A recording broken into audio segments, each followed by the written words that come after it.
What's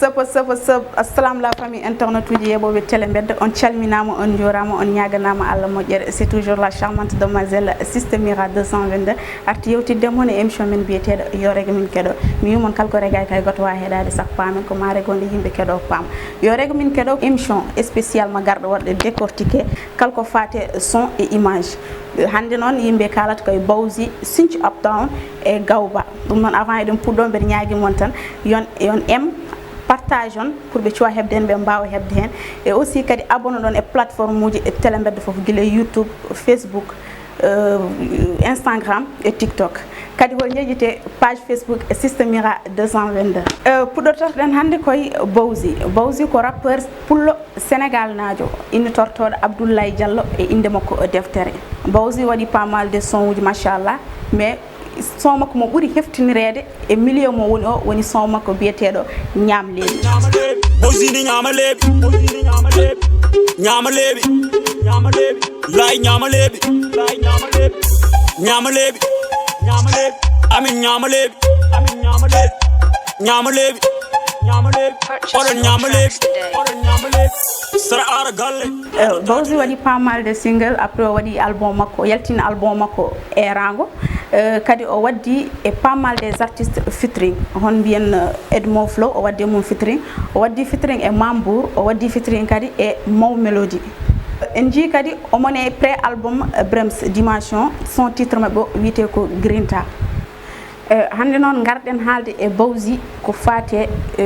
promotion vidéo mo waɗanno en ji o yaltini hen photo woto o publie ɗum vraiment photo ngo waɗi polémique yimɓe fof kaali hen Marba haali hen e woɓɓe kaali hen yiyande mum min cikkanno noon Bowzy ma modifie vidéo walla ga ɗaccu ɗum mais il paraît ko o waɗi vidéo o min jiiga ko ɓuuri ko gandanɗa hoorema ko ɓuuri photo ngo ni nan e nder vidéo o donc c'est pour wiide tan Bowzy ɗum ɗo ɗiɗi fof ko jeeyaka e diine ma jeeyaka e aadama jeeyaka e cosaan ma donc en tant que pullo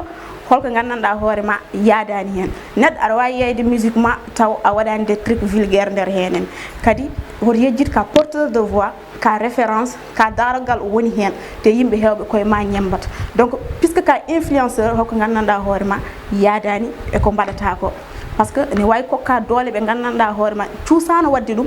walla miijuno ko wadde ɗum ñembe ma mbaɗa donc holko gandanɗa hoore ma jeeyake ma a fotani wadde idi fof kadi ittan yimɓe yeeɓoɓe gueɗal son ƴeewi kadi wona hande tan ɗum fuɗɗi saabu ñam leeɓi nan ɗon gonga ni son ko kañum tagui o andira e milieu mo woni o mais so tawi en kettima son o no fewi idi fof ko mawuji gondi hen kongi gondi hen ɗi gona kongi du tout responsable par ce que wonata keɗɗa fof mbawa heɗade ɗum a wawi heddade ɗum e mawɓe donc ɗum ɗon kadi ene jeeya ko gandanɗa hoore ma ene haɗa jomum markude pagoto par ce que musique weeli so tawi a yaltini mawɓe sukaɓe fof keddo belto ɗum donc ɗum ɗon wawi haade tan ko hakkude sukaɓe ça veut dire que musique ma mi wita wotta to yettoyaki mais kadi ma waɗ keerol no way waade fof sen ƴeewi kadi o waɗino clip vidéo goto o lance ɗum e nder YouTube woni guiɗelam en ji vidéo no lance no ɗum e nder YouTube o YouTube directement supprime vidéo pourquoi parce que ne waɗi partie intime goto jaltunoɗo hen joni noon wonti kadi ko meɓe modifie ɓe batti ɗum e nder YouTube donc pour andinde tan wona hande ɗum fuɗɗi mi wiyani yen kabo artiste o mais ko produit makko e hoore mum poɗɗen haɓade so tawi en jiitaki hen koye meɗen so tawi produit o jeeyaka idi fof e diine meɗen e jeeyaka kadi e culture meɗen donc en potani valide ɗum ɗo nenne ɗum noon il faut yimɓe mbatten hakkillaji no fewi et puis c'est valable à tous les rappeurs mbatten hakkillaji mon no fewi ko ɗum ɗo ko gandanɗo hoorema fewani yahani en tant que kadi kon référence uji kon porteur de voix kon influenceur holko gandanɗon hoorema on mbawa ɗum wadde par ce que kon daroɗe yimɓe hewɓe ma ñambe moɗon ɗum noon so tawi sukaɓe ne ñemba yo ñembu ko gandanɗa hoore ma ene mbawi naftorade kadi leñol ngol fof kadi taw ne wawi naftorade ɗum joni noon paten koye Gawouba so tawi en kaali ɗum hakkillaji jahata koye rondiɓe aadi noon miijuma ruttoye Las Vegas par ce que Las Vegas e Gawouba kañumen gonduno e nder rondiɓe aadi kono noon hande wona hakkude Gawouba e Las Vegas kalten koye Gawouba e hoore muɗum sen mbi Gawouba mbiyen artiste bawɗo windude artiste belɗo jimol artiste badiatoɗo kono noon en jii omon e projet album makko o yaltini hen extrait son makko biyeteɗo oppa mi deeje mais en gandirani Gawouba e oɗo méthode par ce que wona ɗo panno dembo Gawouba mo gandunɗen o e jimɗi belɗi Gawouba mo gandunɗen e waajoji e puluruji luggi hande so Gawouba yaltiri ɗo henni comme si pourcentage o ko aussi parce que sen ƴeewi ko en baddi comparaison par rapport e son uji makko ɗi o idino wadde ɗe en ji tellement pourcentage on aussi no feewi à cause de TikTok o ɓe batti bonnude ɗum ɗo musique aji mabɓe ɓe natti hokku ɗum haqqe muɗum ɓe natti windude bindol meɓe bindannogol ɓe batti ñaykinde ɗum fof tan yidde abbade e TikTok o mais vraiment son so tawi yimɓe keɗima ɗum ha no feewi gandi son o wona o Gawouba min ganduno wona o Gawouba min cohlunoga puisque koye projet album makko o woni donc min padanomo ɗo henne Gawouba min padanomo ɗo henne noon par ce que son oɗo aɗa wawi wadde ko ɓuuri ɗum aɗa wawno wadde ko ɓuuri ɗum album ma o kam so tawi ko wayni gaddata aɗa wawi moftude par ce que minen wona o Gawouba min cohli te kadi wona ɗum min paadema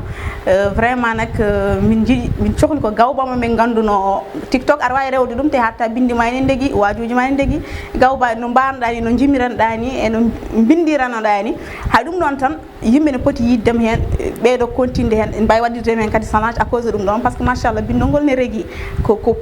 pulereje belɗe luggi gon ɗon belɗi heɗade wajoji foof machallah donc ɗum ɗon tan so tawi waɗinoma challenge TikTok ma yimɓe mbaw hoccude hen ko heewi naftoro par rapport e ɗum ɗo kam son ma oɗo mo jaltinɗa o dal ustimo no feewi dal so ɗum ɓenni paaɗen koye artiste goto mo gandanɗa hoore ma mi waɗimo découverte e nder TikTok o e hewɓe kadi mbaɗimo découverte e nder TikTok o par ce que omon foof so TikTok o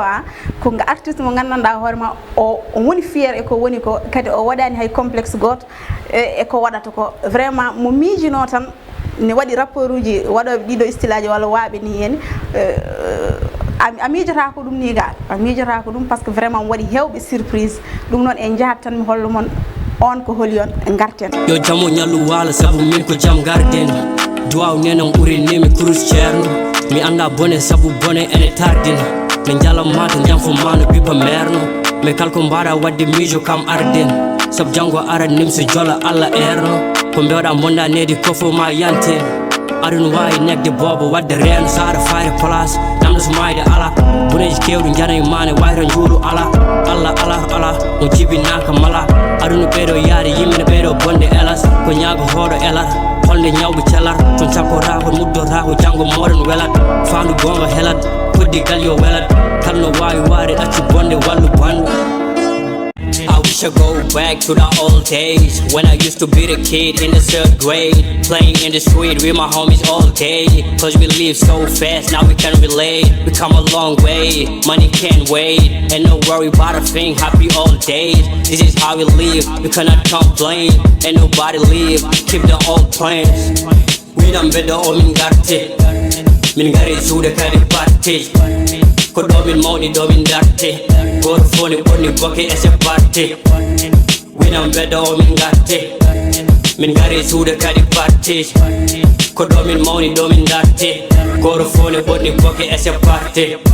en jii ko o woni e Sinthiou Uptown rappeur gaynako on jii Sinthiou Uptown machallah hay sina ga yimɓe ɓuurani heɗade son uji makko mais kam machallah ko neɗɗo gandade nder TikTok o omo eppi omo heewi challenge uji e nder TikTok o ko rappeur mo gandanɗa hoore ma guila kongi muɗum belɗi ɗi kadi e anglais ɗi o haalata ɗi hande sa a wawa miijani ni est ce que waaɓi ni no goodi donc guila style vestimentaire o andata oɗo ko jiɗɗo hoore mum ko jiɗɗo ko woni ko jiɗɗo culture makko par ce que omoni yeey culture makko partout te ko ɗum sohla e artiste idi fof yeey culture ma par ce que ko ɗum ɗo woni ko ɓeyto nawdema yeeso mais kadi ko artiste joguiɗo talent par ce que so jii bindol ngol tan no foyirta ɗum e dow bito tan on gandata machallah ko bawɗo ko waɗa ko neɗɗo bawɗo ko waɗata ko pourquoi pas onon label aji on essayta fottudemo o kokkombo doole gandanɗa hoorema ho wawa yettoya to fayto par ce que ko neɗɗo joguiɗo talent machallah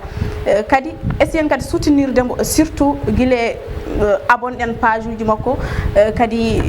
emen partage en pour plus de visibilité par ce que vraiment ko neɗɗo jarɗo wallude te en jii so tawi o développe mo tan ko fuutu fo développe par ce que seedantumagal tan ko vidéo ji makko ɗi o waɗata ɗi ko pulago maire o holli ɗon en donc machallah rien à dire et chapeau à lui. Donc dum won ko gaddanno mon hande e deuxième numéro men yo rega min kedo en wayen hankade ko do tan kanaten dum ha prochaine émission meden et actualité goddo. Et donc on jejjiti abonnade e plateforme uji telembedde fo gile YouTube, Facebook, Twitter et Instagram surtout que TikTok o kadi won jejjiti page Facebook Siste Mira 222 dum non à la prochaine inchallah. Ciao.